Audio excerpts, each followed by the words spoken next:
వికారాబాద్ జిల్లా తాండూరు పట్టణంలో Vinayaka super speciality హాస్పిటల్లో ఘనంగా గణతంత్ర దినోత్సవ వేడుకలు నిర్వహించారు. వినాయక స్పెషల్ హాస్పిటల్ అధినేత మార్కెట్ కమిటీ మాజీ చైర్మన్ విఠల్ నాయక్ వారి ఆధ్వర్యంలో ఘనంగా గణతంత్ర దినోత్సవ వేడుకలు జరిగాయి. ఈ వేడుకలకు ముఖ్య అతిథిగా హాజరైన డాక్టర్ సుధాకర్, డాక్టర్ విజయ్ కుమార్ గణతంత్ర దినోత్సవ వేడుకలలో పాల్గొన్నారు. ఈ కార్యక్రమంలో హాస్పిటల్ ఇన్ఛార్జి శ్రీశైలం హాస్పిటల్ సిబ్బంది, ఉపాధ్యాయులు, విద్యార్థులు తదితరులు పాల్గొన్నారు. తాండూరులో మొట్టమొదటిగా వికారాబాద్ డిస్టిక్లోని తాండూరు పట్టణంలో గుండెకి సంబంధించిన ఈ జిల్లాలోని అతిపెద్ద హాస్పిటల్ వినాయక హాస్పిటల్. ఇక్కడ మా హాస్పిటల్లో ఉండే ప్రతి speciality trauma care, best cath lab, ఐఎన్ఎం, సిటీ స్కాన్స్, ప్రతి ఎన్ఐసియు, పిఐసియు, మా దగ్గర ఉన్న ప్రతి మిషన్స్ అన్నీ హై ఎండెడ్. మా దగ్గర ప్రతి ఒక్క ట్రీట్మెంట్ జరగడము, అలాగే మా దగ్గర ప్రతిరోజు అందుబాటులో best general patient team and క్యారియో team and trauma care centre, trauma care team ఉండగలము. అలాగే weekly once pulmonologist, neuro, orthopedicians వీళ్ళంతా మా దగ్గర ఉండగలము. మన 76th రిపబ్లిక్ డే అంటే యాక్చువల్గా మనం ఇండిపెండెన్స్ డే సెలబ్రేట్ చేసుకుంటాము, రిపబ్లిక్ డే రెండు సెలబ్రేట్ చేసుకుంటాము. ఇండిపెండెన్స్ డే అంటే మనకి యాక్చువల్గా స్వతంత్రం వచ్చిన రోజు, మనం విదేశీ శక్తుల నుంచి, బ్రిటిష్ వాళ్ళ నుంచి విముక్తి అయిన రోజు. రిపబ్లిక్ డే అంటే మనకి కాన్స్టిట్యూషన్ వచ్చి 1950లో కాన్స్టిట్యూషన్, 1947 ఆగస్టు 15 మనకి ఇండిపెండెన్స్ వచ్చింది.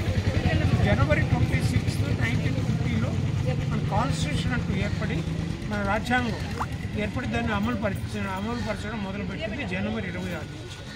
సో ఈ రెండింటికి మనకి డిఫరెన్స్ తెలిసి ఉండాలి. ఇంకోటి ఏంటంటే ఇప్పుడు మనం బై మిస్టేక్ మనం రెండింటికి ఫ్లాగ్ హాయిస్టింగ్ డిఫరెంట్ ఉంటుంది అనమాట. రిపబ్లిక్ డేకి వచ్చి ఫ్లాగ్ పైనే ఉంటుంది, పైనే ఉండి ఫ్లవర్స్ అన్నీ ఉండి మనం దాన్ని హాయిస్టింగ్ అని, అన్ఫోల్డింగ్ అంటారు. ఇండిపెండెన్స్ డే వచ్చి కింద నుంచి పైకి ఫ్లాగ్ పోతుంది. ఇప్పుడు మనం చేసింది ఇండిపెండెన్స్ డే. రిపబ్లిక్ డే అప్పుడు పైనే ఉంటుంది. ఓకే, బట్ ఈ మన స్వాతంత్రం వచ్చిన తర్వాత ఎంతోమంది, మీకు అందరికీ తెలుసు, ఇక్కడ మన ఫోటోలో ఉన్న గొప్ప గొప్ప నాయకుల సాక్రిఫైస్ వల్ల మనకి స్వతంత్రం వచ్చింది. లేకపోతే ఇప్పటికి కూడా మనం ఈ బ్రిటిష్ వాళ్ళ ప్రబంధ హస్తాల్లోనే చిక్కుకుని ఉండేవాళ్ళము. మన కంట్రీ డెవలప్ అయి ఉండేది కాదు.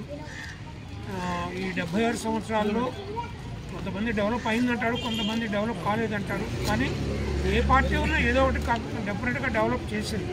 కాంగ్రెస్ ఉన్న టైంలో డెవలప్ అయింది. ఏ పార్టీ ఉన్నా కూడా ఏదో ఒక విధంగా మనకి గోల్డెన్ ప్రాజెక్ట్స్ వచ్చాయి, నాగార్జున సాగర్ ప్రాజెక్ట్స్, ఇలాంటి ఎన్నో ఇరిగేషన్ ప్రాజెక్ట్స్ వలన మన దేశం సస్యశ్యామలం అయింది. ఇప్పుడు ఇంకా కూడా చాలా సమస్యలు మనకి, వాటి నుంచి అంతా బయటపడుతున్నాము. అందువల్ల మనకి ఇది యాక్చువల్గా చాలా 76th రిపబ్లిక్ డే మన కాన్స్టిట్యూషన్ మనం అంటే అమలు పరచడంలో కొంత విఫలం అవుతున్నాం. మన కాన్స్టిట్యూషన్ మనం అమలు పరచడంలో కూడా కొంత విఫలం అవుతున్నాము. ఇది ఎందుకంటే మన కాన్స్టిట్యూషన్ని గుర్తుంచుకునే దినం రిపబ్లిక్ డే అంటే. ఇండిపెండెన్స్ డేని మనం సెలబ్రేట్ చేసుకోవడం కాదు, కాన్స్టిట్యూషన్ని మనం కాన్స్టిట్యూషన్, అంబేద్కర్ తెచ్చిన కాన్స్టిట్యూషన్ని మనం ఏమాత్రం అమలు పరుస్తున్నాము. మన జ్యుడిషియరీ కరెక్ట్గా పోతుందా, మన పోలీసు కరెక్ట్గా పోతుందా. చాలా వరకు ఒక 25% మన జ్యుడిషియరీ అయితే ఏదైతే కాన్స్టిట్యూషన్లో ఉందో అది సరిగా అమలు పరచడం లేదు. అలాగే మన పోలీసు వ్యవస్థ మనం అనుకున్నట్టు ఆ గోల్స్ రావడం లేదు. 75% వచ్చాయి. సో ఇవన్నీ మనం 100% కావాలంటే మన కాన్స్టిట్యూషన్ ఈరోజు స్మరించుకుంటూ మన నాయకుల త్యాగ ఫలితాన్ని మనం ఇంకా పర్ఫెక్ట్గా మన కాన్స్టిట్యూషన్లో ఉన్నటాన్ని అమలుపరచడానికి మన నాయకులు కృషి చేస్తారని మనస్ఫూర్తిగా ఆశిస్తూ నాకు అవకాశం ఇచ్చిన అందరికీ సెలవు తీసుకుంటాను. ఈరోజు తాండూరు పట్టణంలో కూడా వినాయక సూపర్ స్పెషాలిటీ హాస్పిటల్ 100 బెడ్ల హాస్పిటల్ వికారాబాద్ జిల్లాను మొట్టమొదటిసారిగా తాండూరు పట్టణంలో కూడా అందరి సహకారంతో నిర్మించుకున్నాము. దాంతోపాటు ఈరోజు 76వ రోజు గణేశ దినం జరుపుకుంటాము. అందరికీ కూడా ఈరోజు మా యొక్క హాస్పిటల్ నుంచి అందరికీ కూడా శుభాకాంక్షలు.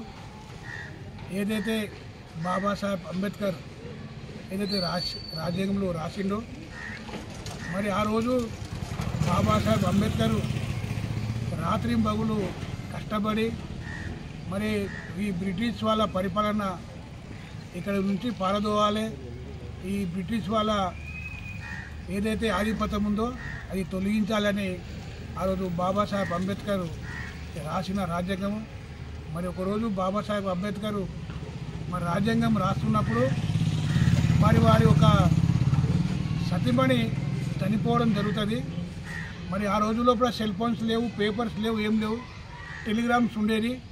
ఆ రోజు టెలిగ్రామ్స్ బాబాసాహెబ్ అంబేద్కర్ పంపించరు, ఇట్లా మీ సతీమణి చనిపోయింది మరి మీరు రావచ్చు అంటే బాబాసాహెబ్ అంబేద్కర్ ఒక్కటే చెప్పిండు, సరే ఈరోజు నా ఒక భార్య చనిపోయినచ్చు కానీ నేను రాజ్యాంగం రాసి బయటికి వస్తే ఈ మన భారతదేశంలో కూడా ఉండే ప్రజలు కూడా అందరూ మోసం అవుతారు, సరే చనిపోతే మా భార్య చనిపోయిందని బాధతోని ఆయన రాజ్యాంగం రాసుకుంటూ మళ్ళీ దినంగా దాదాపుగా 21 రోజు ఆయన బాబాసాహెబ్ అంబేద్కర్ గారు ఎలాంటి భోజనం చేయకుండా ఏదైతే నీళ్లు పండ్ల మీదే జీవనం గడుపుకుంటూ మరి ఆ రోజు ఆ రకంగా గడిపి మరి ఇంకొక రోజు కూడా బాధాకరమైన విషయం ఏంటంటే ఆయన కూడా ఒక కొడుకు ఉంటాడు, ఆ కొడుకు కూడా అనివార్య కారణాన ఆయన కూడా మరణిస్తారు. ఆ రోజు కూడా బాబాసాహెబ్ అంబేద్కర్ కూడా టెలిగ్రామ్ వస్తుంది, అయినా వరకు కూడా ఆయన ఏదైతే మనము రాజ్యాంగంలో ఏది రాయాలనుకున్నాడో మరి ఆ రోజు కూడా మరి తెలంగాణ ఏర్పాటు చేయాలి, చిన్న రాష్ట్రాలు అభివృద్ధి చెందాలి అని మరి బాబాసాహెబ్ అంబేద్కర్ రాసిండు. దాని ప్రకారమే తెలంగాణ ఏర్పడడం జరిగింది. మరి ఈరోజు కూడా మనం తెలంగాణ లోపల అందరం కూడా ఈ భారతదేశం లోపల అందరం కూడా ఇప్పుడు జెండా పండుగ మనం ఏర్పాటు చేసుకోవడం జరిగింది. మరి ఆ రోజు కూడా మనము చూసినాము, గాంధీజీ కానీ, నెహ్రూ కానీ, బాబాసాహెబ్ అంబేద్కర్ కానీ, ఛత్రపతి శివాజీ కానీ, మరి నేతాజీ, మరి ఇంత మనొక నాయకుల ఒక పోరాటమే ఈరోజు అందరం కూడా పండుగ జరుపుకుంటాం. కాబట్టి అందరి కూడా ఈరోజు మనొక వినాయక హాస్పిటల్ సూపర్ హాస్పిటల్ నుంచి అందరూ కూడా శుభాకాంక్షలు తెలుపుకుంటూ జై హింద్, జై భారత్.